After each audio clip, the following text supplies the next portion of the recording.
Bismillahirrahmanirrahim. Assalamualaikum warahmatullahi wabarakatuh. Ibu Bapak, Waalaikumsalam warahmatullahi wabarakatuh. selamat siang semuanya, Ibu Bapak guru yang berada dimanapun. Perkenalkan, saya Yogi Aryana akan memaparkan tentang desain pembelajaran IPA dan asesmen online pada masa pandemi COVID-19. Jadi yang saya coba sharing itu adalah bagaimana mendesain pembelajaran dan mendesain assessment sebetulnya secara online terkait masa pandemi COVID-19 ini. Jadi ini saya adalah Yogi Aryana Widyaswara Alimadya. Saya lulusannya di S2 ITB, kantor saya di Pempat IPA Bandung, dan rumah juga di Bandung. Nah ini sebetulnya kalau kita bicara COVID-19 ya, COVID-19 kalau kita lihat banyak sekali sumber-sumber yang menyatakan atau menampilkan data-data tentang bagaimana COVID ini menyebar sebetulnya bukan hanya di Indonesia. Ini sudah banyak sekali, dan di Indonesia ini per tanggal 19 Juli kemarin ini sudah 84.000 ya lebih, tetapi setengahnya itu sudah sehat kembali ya. Di dunia juga sudah sangat menyebar kemana-mana. Kemudian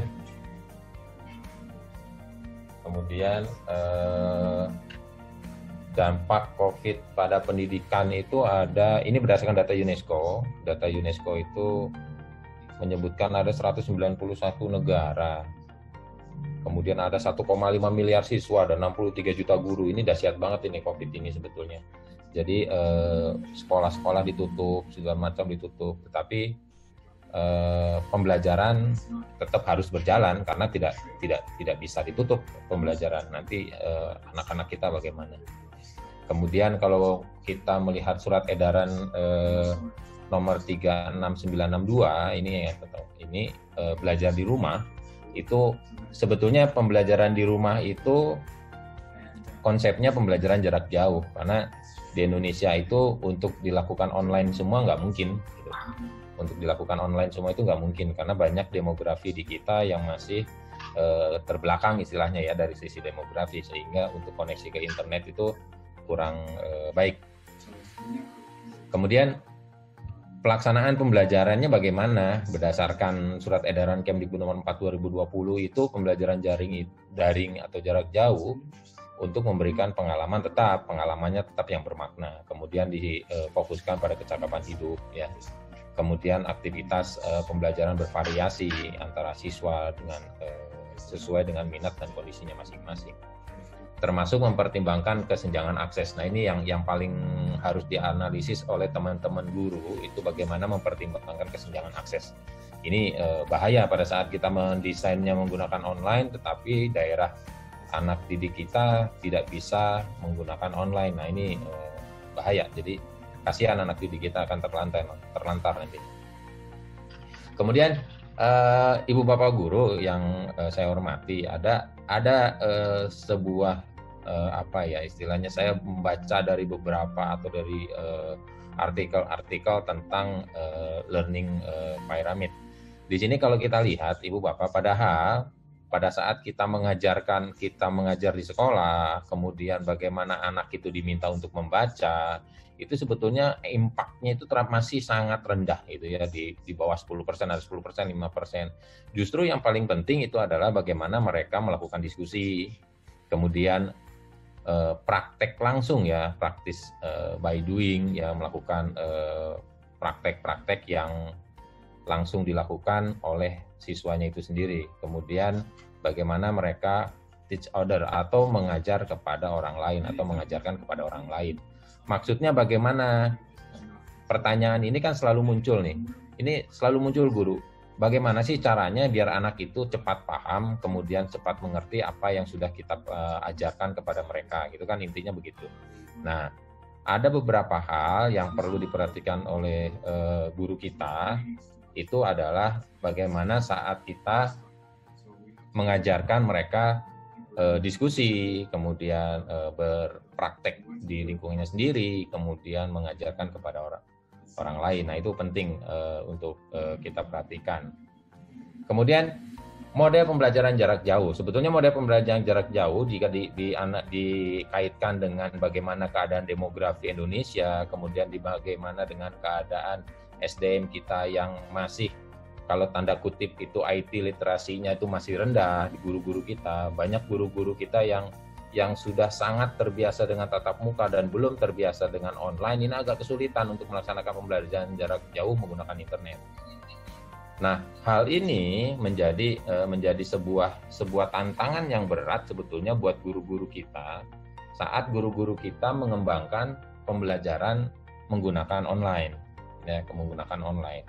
Kemudian kondisi demografi kita juga tidak semuanya berjalan mulus untuk pembelajaran online gitu ya, tidak berjalan mulus, sehingga beberapa keadaan demografi kita internet sama sekali tidak ada. Jangankan internet, listrik aja kadang mati, kadang ada, kadang tidak ada. Beberapa daerah yang tidak ada listrik sama sekali. Nah, ini juga menjadi bahan pertimbangan buat kita. Nah, untuk yang pembelajaran jarak jauh menggunakan teknologi online itu ada di model A2 dan A4, di mana secara demografi itu internet sudah bukan menjadi isu ya, bukan menjadi isu, jadi dia bisa melaksanakan proses pembelajaran menggunakan internet. Tetapi yang menjadi isu adalah tingkat literasi gurunya. Kalau MA2 itu gurunya itu belum IT literate. Kalau MA4 itu udah ideal, demografinya sudah bagus, IT-nya sudah bagus gurunya, secara pengembangan medianya, pemanfaatan medianya sudah sangat maksimal. Tetapi di MA2 itu gurunya tertatih-tatih. Gurunya tertatih-tatih pada saat mengembangkan pembelajaran berbasis online. Jadi banyak guru-guru kita yang masih bermasalah pada saat kita mengembangkan pembelajaran berbasis online. Nah, ini di MA2. Itu strateginya mungkin harus kita pikirkan bareng-bareng. Nah, kalau kita lihat potensi pembelajaran kenormalan baru itu sebetulnya ada 3. Jadi pembelajaran tatap muka yang memperhatikan protokol kesehatan, di mana pada saat kita pembelajaran tatap muka tidak full tatap muka itu setiap hari 5 jam sehari misalnya. Tidak begitu. Jadi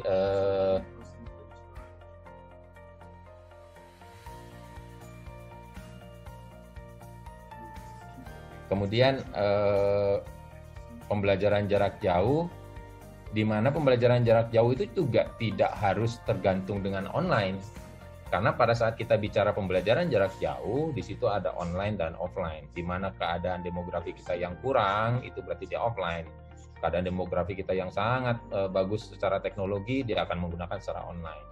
Nah, pembelajaran kedepannya mungkin akan banyak di area pembelajaran campuran, di mana pembelajaran tatap muka dan PJJ dalam sebuah konteks pembelajaran yang jadikan blended, mereka jadi satu gitu ya.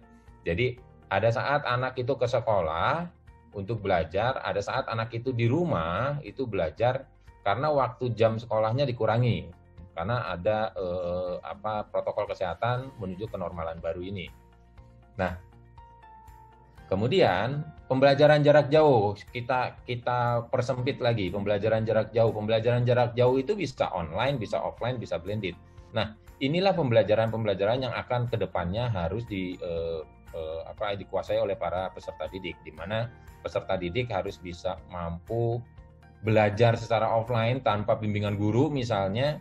Peserta didik harus belajar online dengan bimbingan orang tuanya, dengan bimbingan gurunya secara online, atau blended, mungkin dia harus belajar secara online, kemudian dia harus offline di sekolahnya masing-masing. Nah, ini pembelajaran jarak jauh ini yang harus kita kedepannya pastinya akan sangat digunakan ya, akan sangat digunakan masif gitu. Nah, kalau kita lihat pembelajaran secara online itu kita harus memahami ada yang kita sebut sebagai flexible learning atau pembelajaran yang sangat fleksibel. Artinya pelajaran fleksibel itu mereka harus berorientasi pada peserta didik. Kemudian pendekatan flexible learning itu bagaimana mereka mengajarkan secara bebas ya. Kalau kita ingat konsep merdeka belajar itu adalah bagaimana memerdekakan belajar, bagaimana kita belajar itu secara kreatif, aktif dan inovatif. Kemudian konteks waktu yang kita manage dengan baik, kemudian kita memperhitungkan karakter peserta didiknya seperti apa, Nah, yang paling penting dalam flexible learning yang saat ini adalah bagaimana psikoedukasi itu penting. Kenapa? Karena masa pandemi COVID-19 ini secara psikologi, guru dan peserta didik dan orang tuanya dalam triangle pendidikan, orang tua, guru, dan peserta didik, ini sebetulnya secara psikologi mereka kena lah istilahnya ya, secara psikologi kena. Kenapa? Karena yang biasanya dia belajar di sekolah, dia komunikasi dengan mudah di sekolah, kemudian dia berkomunikasi di sekolahnya, ini harus di rumah, gitu. Ya, harus di rumah, gitu. Kemudian banyak sekali sumber-sumber pembelajaran yang di luar ini yang sebetulnya itu bisa digali banyak oleh peserta didik. Tetapi karena peserta didik mindset-nya masih berupa di rumah, jadi main, kemudian di sekolah itu mindset-nya harus ke guru. Nah, ini yang pemanfaatan sumber malah jadi agak keteteran untuk peserta didik. Gurunya juga sama. Pada saat dia bicara sumber yang sangat banyak di luar sana, mereka agak bingung. Yang biasanya saya hanya bersumberkan pada buku, video yang ditampilkan di sekolah, PowerPoint yang ditampilkan di sekolah, tetapi begitu mereka di luar, di rumahnya masing-masing, dia bingung gimana caranya ini. Nah, itu yang flexible learning, bagaimana itu hal-hal seperti itu bisa disolusikan. Kemudian ada yang kita kenal sebagai flexible media. Jadi medianya itu fleksibel mungkin, jangan sampai media itu dipatok. Kamu belajar menggunakan internet, sudah selesai. Tetapi tetap reading materialnya tetap ada, kemudian lingkungan sebagai sumber belajarnya itu ada, kemudian televisi bisa kita gunakan, karena Kemdikbud sekarang sudah berkoordinasi dan berkolaborasi dengan TVRI untuk menampilkan film-film pendidikan.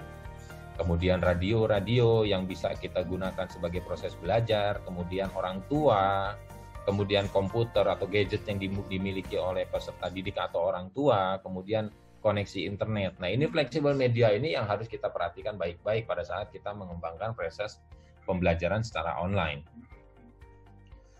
Nah, di dalam pembelajaran online, Ibu Bapak tolong diperhatikan, ada dua pedagogi yang paling kental di dalam proses pembelajarannya. Bagaimana social constructivism itu adalah sebuah pendekatan yang memungkinkan pengetahuan itu dikonstruksi, kemudian keterampilan itu dikonstruksi dari keterampilan interaksi peserta didik, gitu ya. Jadi dia mulai melatih segala macam pengetahuan dan keterampilannya melalui konteks sosial. Nah, sosialnya ini seperti apa? Lingkungan sosial ini seperti apa? Lingkungan di mana sebuah komunitas dalam pembelajarannya itu kita sebut lingkungan sosialnya itu adalah learning community-nya. Jadi dua komponen ini sangat penting dalam proses pembelajaran online. Apa yang harus disiapkan oleh guru sebetulnya? Nah, yang harus disiapkan oleh guru itu adalah yang pertama, yang paling penting adalah self-assessment. Guru itu harus selalu melakukan self-assessment, di mana guru harus mengukur dirinya sendiri. Guru harus kreatif, aktif, dan seterusnya. Itu self-assessment. Jadi jangan sampai begitu ada teknologi baru, kemudian ada pendekatan baru, kemudian ada hal yang baru, guru itu merasa tertutup atau resisten terhadap perubahan. Nah, itu harus terus self-assessment. Kemudian adalah teacher support. Nah, pada saat kita melakukan pembelajaran jarak jauh, itu guru itu tidak bisa berdiri sendiri. Artinya saya berdiri sendiri. Berkumpullah dengan teman-temannya secara online atau dengan community guru-guru secara online. Itu membuat guru itu memiliki support dengan segala macam sumber-sumber yang ada. Kemudian bagaimana support dari kepala sekolah, support dari dinas, itu support dari pengawas, itu bisa menjadi hal yang sangat maksimal. Bagaimana sumber belajarnya harus disiapkan, bagaimana adaptasi strategi baru, kemudian substansi materinya, esensial materinya yang paling penting yang mana. Kemudian dalam proses pembelajarannya distrukturkan seperti apa. Mulai dari awal, kemudian pengantarnya, kemudian isinya, kemudian asesmennya seperti apa, bagaimana menilainya, kemudian nanti melakukan feedbacknya seperti apa, kemudian, nah barulah asesmen di akhirnya seperti apa. Asesmen itu kan ada as learning, for learning, atau off learning. Jadi ada 3 nanti asesmen yang harus kita lakukan. Nah, kalau kita lihat filosofi anak tangga, bayangkanlah kita akan mengajarkan ke anak didik kita itu untuk menaiki tangga, yang dimana pintu di atas tangga itu adalah tujuan kita, tujuan pendidikan kita. Gimana caranya si anak ini sampai ke pintu itu? Dan yang harus kita pikirkan juga, ini ada pandemi COVID-19. Ini gimana caranya saya harus mengembangkan sebuah pembelajaran yang saya harus mengantarkan anak didik saya ke pintu di atas sana. Di satu sisi lain ada pandemi COVID-19 yang saya harus perhatikan benar-benar karena ini menyangkut kesehatan dan kehidupan masyarakat di lingkungan sekitar sekolah dan lingkungan sekitar rumah. Gitu. Ini yang harus kita pikirkan. Apa yang harus kita pikirkan? Nah, untuk mencapai tujuan pembelajaran yang akan dicapai, itu kita harus mendesain aktivitas pembelajarannya. Bagaimana caranya? Kita harus mengadaptasi, ya, mengadaptasi. Bagaimana modelnya? Bagaimana pendekatannya, bagaimana sumbernya, media pembelajarannya, kemudian adaptasi langkah-langkah pembelajaran dalam mencapai kompetensi. Nggak sama dan beda pada saat kita mengembangkan sebuah pembelajaran tatap muka dengan pembelajaran online. Sebagai contoh misalnya, saya mau belajar asam dan basa. Kalau di sekolah, alat prakteknya banyak, lengkap. Gitu. Kalau di rumah alat prakteknya apa? Alat praktek yang di rumah yang biasa digunakan oleh orang tuanya di rumah yang dipakai. Nah, itu yang bisa kita pikirkan, adaptasi pembelajaran seperti itu yang kita pikirkan. Dan pembelajaran harus berorientasi hot. Tidak harus di rumah, tidak harus di sekolah untuk pembelajaran hot, tapi di rumah wajib melakukan pembelajaran berorientasi hot. Kemudian, desain assessment-nya seperti apa? Product based assessment, problem based assessment, for atau off learning yang harus kita assessment desainnya. Itu kan yang harus kita pikirkan. Kemudian teknologinya seperti apa? Perangkatnya, internetnya, apakah tersedia pada saat kita mengajarkan? Misalnya, saya mau mengajarkan asam dan basa kepada peserta didik saya. Kemudian saya akan melakukan assessment kepada peserta didik saya menggunakan misalnya media online. Salah satu contohnya misalnya kita gunakan Google Classroom. Nah, pada saat kita melaksanakan pembelajaran menggunakan Google Classroom, apa saja yang kita butuhkan? Perangkat teknologinya apa? Internetnya seperti apa yang dibutuhkan? Jangan sampai kita menampilkan sebuah videonya gede gitu, filenya berat gitu. Nah, itu tidak bisa di-download atau tidak bisa di-play di peserta didiknya, itu juga jadi masalah.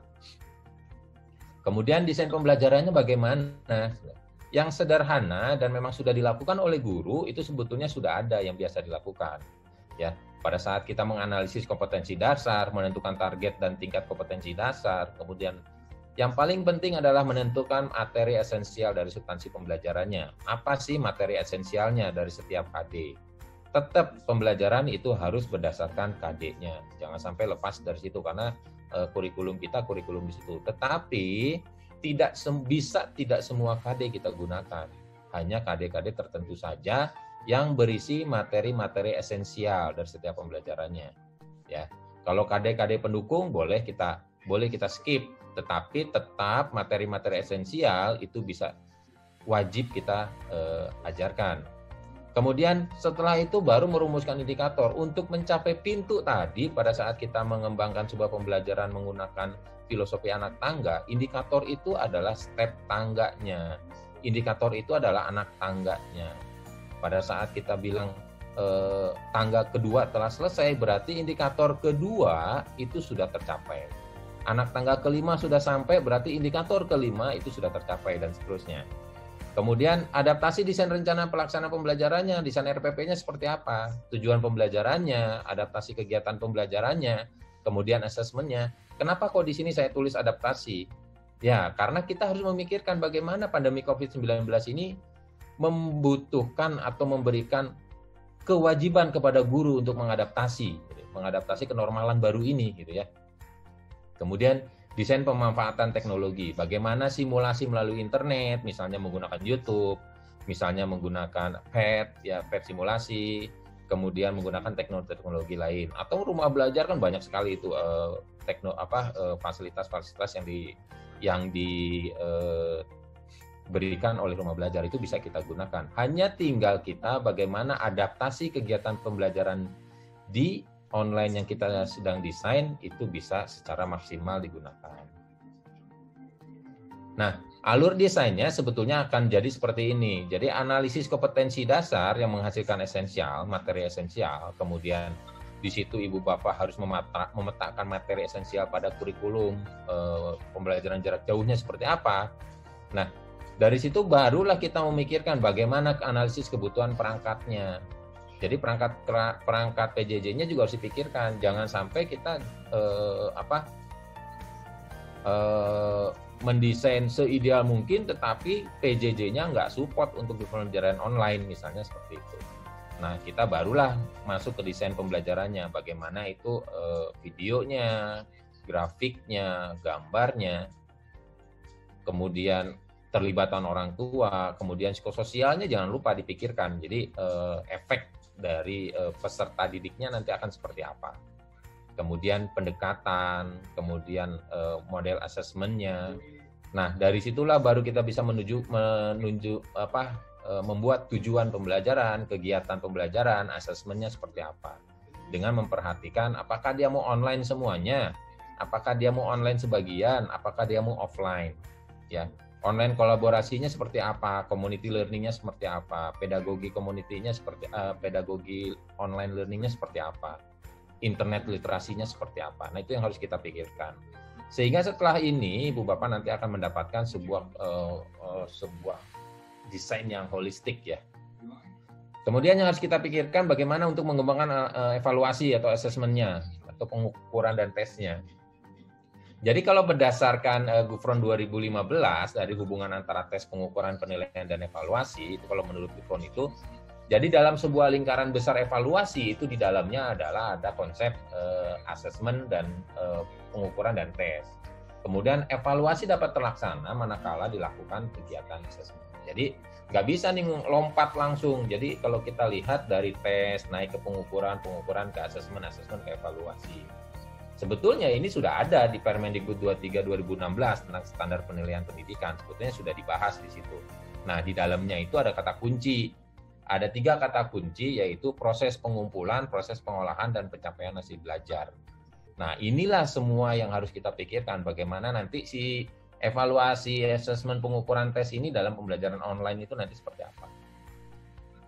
Ada 3 pendekatan sebetulnya assessment itu. Ada assessment of learning, ada assessment for learning, ada assessment as a learning. Jadi kalau kita bicara assessment of learning berarti adalah penilaian sumatif yang diberikan di akhir pembelajaran. Tetapi tolong diingat, ada penilaian, 2 penilaian itu ada di penilaian formatif.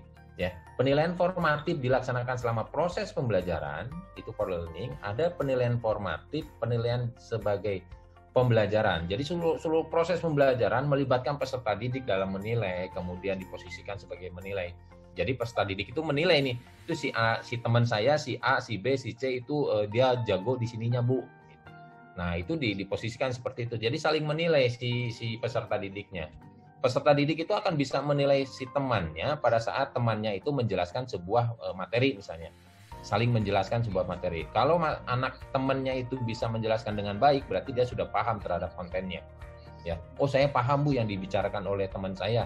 Nah, berarti itu sudah assessment as a learning-nya sudah bagus ya. Assessment as a learning-nya sudah bagus. Kemudian kalau kita berbicara dengan online assessment method ya. Jadi kalau kita lihat dari Bloom taxonomy itu mulai dari mengingat, memahami, mengaplikasi, dari menganalisis, mengevaluasi, mencipta.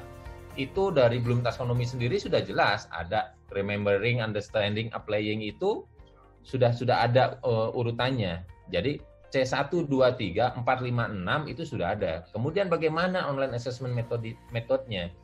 Jadi pada saat kita mengingat tes online-nya itu seperti apa sih? Assessment online-nya itu seperti apa sih? Bisa multiple choice, bisa benar salah, bisa mengisi kolom kosong, mengisi jawaban pendek, kemudian flashcard ya, ada games di situ, ada quiz di situ bisa dilakukan. Pada saat kita bicara memahami, kita bisa membuat atau mendesain assessment dengan menggunakan simulasi, kemudian kita menggunakan animasi, tutorial, itu kita bisa menggait mereka untuk memahami sebuah konsep itu dengan menggunakan simulasi, animasi, dan tutorial. Kemudian bagaimana mengaplikasikan? Kalau kita bilang mengaplikasikan, kita bisa menanyakan ke mereka tentang multiple choice. Kemudian pertanyaan-pertanyaan pendek. Kemudian membuat esai, tutorial, simulasi, game, dan case study atau studi kasus.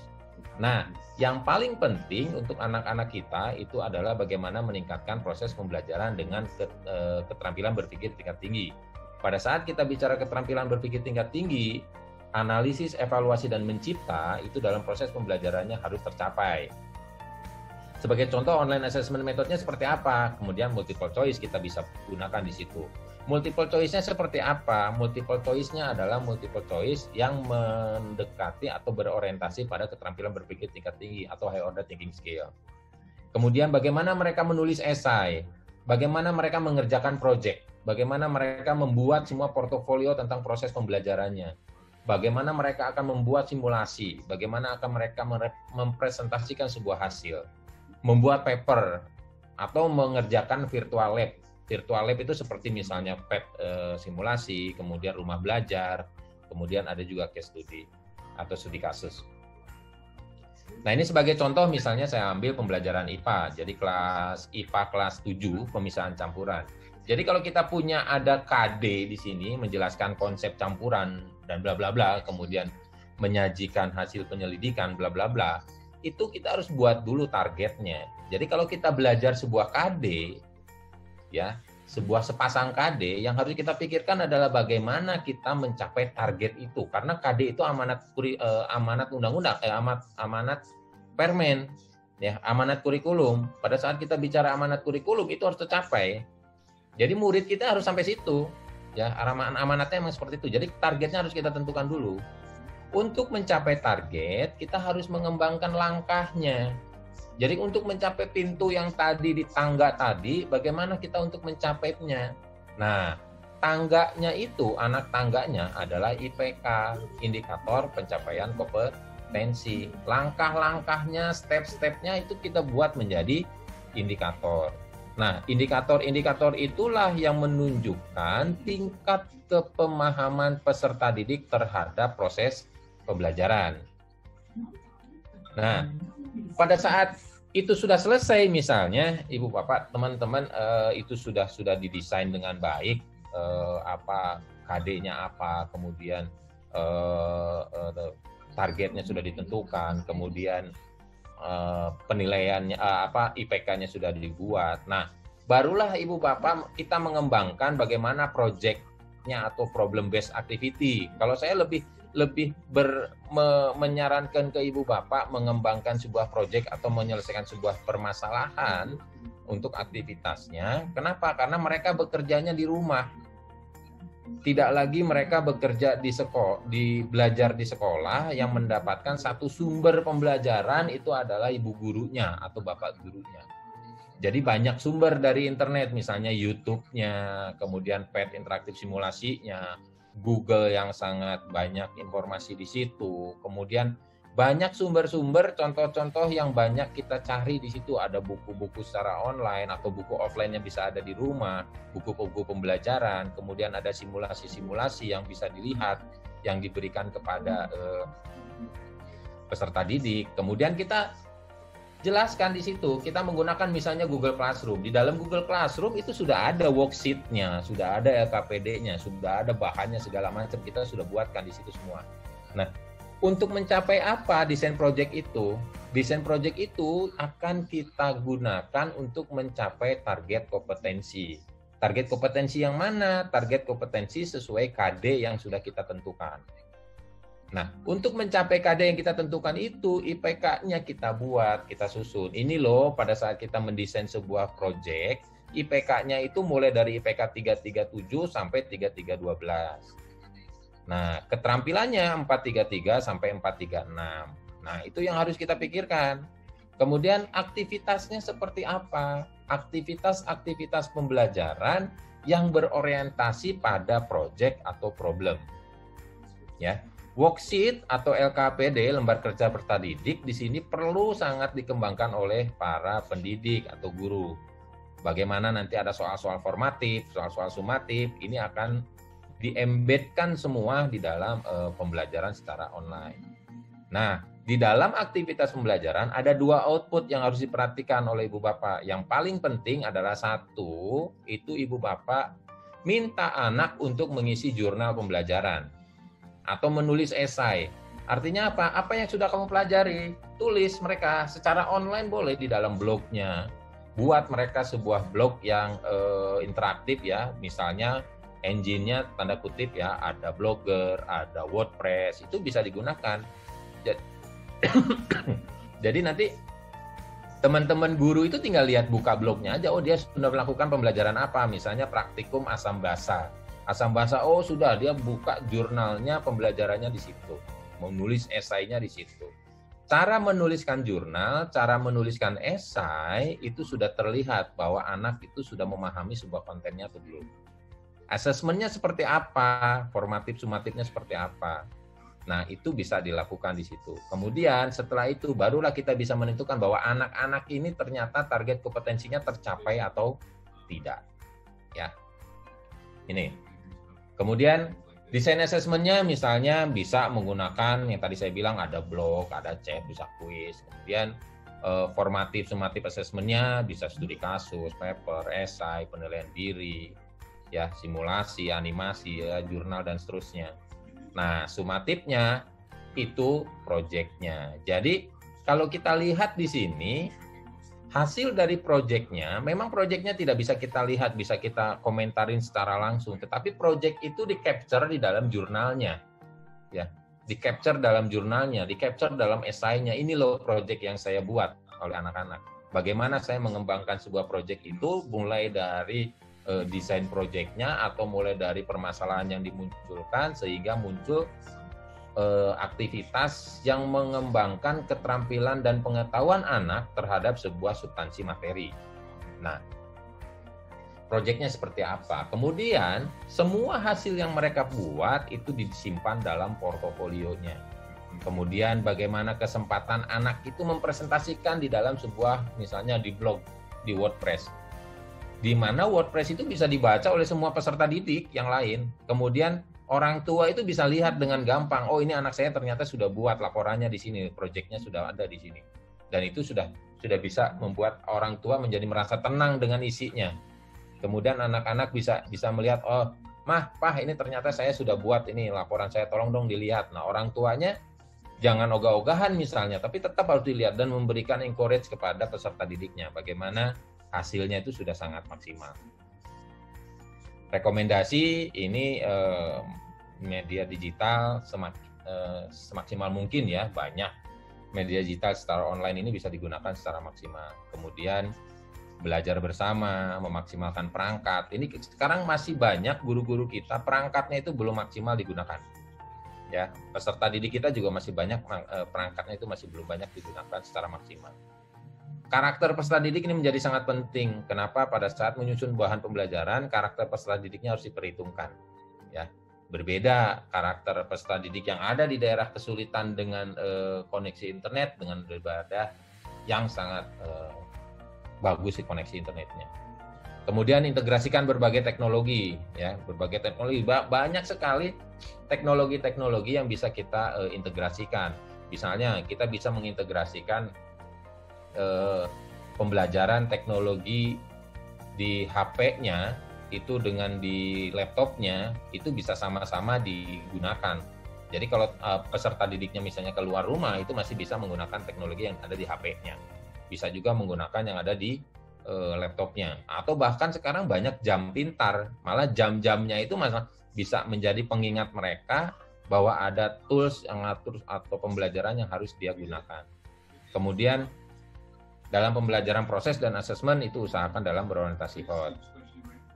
Ya, tools dalam asesmen online ini banyak sekali ya, banyak sekali dari platform Google ada, dari platformnya Moodle misalnya ada, kemudian dari yang lainnya juga banyak di Microsoft juga ada, kemudian di psikologi juga ada dan macam-macam.